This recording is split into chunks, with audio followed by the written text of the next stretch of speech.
ಹೇಗಿತ್ತು ನೋಡಿ ಅಪರ್ಣ ಅವರ ಕೊನೆಯ ದಿನಗಳು. ಕ್ಯಾನ್ಸರ್ನಿಂದ ಬಳಲುತ್ತಿದ್ದ ಈ ಒಂದು ನಗುಮುಖದ ಚೆಲುವೆ ಅಪರ್ಣ ಅವರ ಕೊನೆಯ ಕ್ಷಣ ನೋಡಿದ್ರೆ ಎಂಥವರಿಗೂ ಕಣ್ಣೀರು ಬರುತ್ತೆ ವೀಕ್ಷಕರೇ. ಬನ್ನಿ ಈ ಒಂದು ವಿಡಿಯೋ ನೋಡ್ಕೊಂಡ್ ಬರೋಣ. ಹೌದು, ಅಪರ್ಣ ಹುಟ್ಟಿದ್ದು 1966ರಲ್ಲಿ. 1985ರಲ್ಲಿ ರಿಲೀಸ್ ಆದಂತಹ ಪುಟ್ಟಣ್ಣ ಕಣಗಲ್ ನಿರ್ದೇಶನದ ಮಸಣದ ಹೂವು ಚಿತ್ರದ ಮೂಲಕ ಸಿನಿರಂಗಕ್ಕೆ ಅಪರ್ಣ ಕಾಲಿಟ್ರು. ಈ ಚಿತ್ರದಲ್ಲಿ ಅಂಬರೀಷ್ ಮೊದಲಾದವರು ನಟಿಸಿದ್ರು. ಮೊದಲ ಸಿನಿಮಾದಲ್ಲೇ ಅಪರ್ಣಗೆ ಜನಪ್ರಿಯತೆ ಸಿಕ್ಕಿತು. ಅವರ ಕೊನೆಯ ದಿನದ ವಿಡಿಯೋ ನೋಡಿದರೆ ಎಂಥವರಿಗೂ ಕಣ್ಣೀರು ತರಿಸುತ್ತೆ ವೀಕ್ಷಕರ.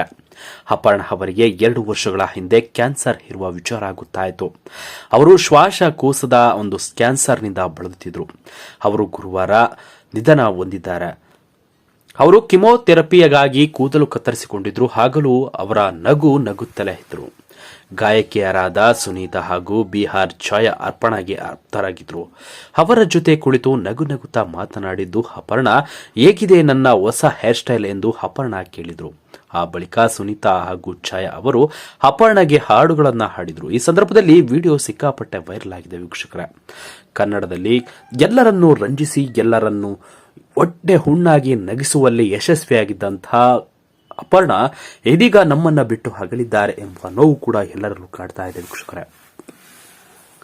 ಚಿತ್ರರಂಗದ ಕಾಮಿಡಿಯ ಹೆಸರಾಂತ ಕಲಾವಿದೆ ಅಂತಾನೆ ಹೇಳ್ಬೋದು ಅಪರ್ಣ ಅವರನ್ನ.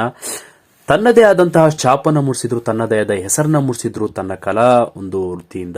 ಆದ್ರೆ ಇವತ್ತು ಅಪರ್ಣ ಅವರನ್ನ ಕಳೆದುಕೊಂಡ ನಾವು ಇದೆಷ್ಟು ನೋವಿನ ಸಂಗತಿ ಅಂತಾನೆ ಹೇಳ್ಬೋದು ವೀಕ್ಷಕರೇ. ಇದು ದೇವರ ಒಂದು ವಿಧಿಯೋ ಇಲ್ಲ ಯಾವ ಒಂದು ಕೆಟ್ಟಗಳಿಗೆ ಗೊತ್ತಿಲ್ಲ, ಆದರೆ ನಮಗೆ ನಗಿಸುವಂತಹ ಒಂದು ಬಾಂಬನ್ನೇ ನಾವು ಕಳ್ಕೊಂಡಿದ್ದೇವೆ, ನಗೆ ಬಾಂಬನ್ನೇ ಕಳ್ಕೊಂಡಿದ್ವಿ ಅಂತಾನೆ ಹೇಳ್ಬೋದು ವೀಕ್ಷಕರೇ.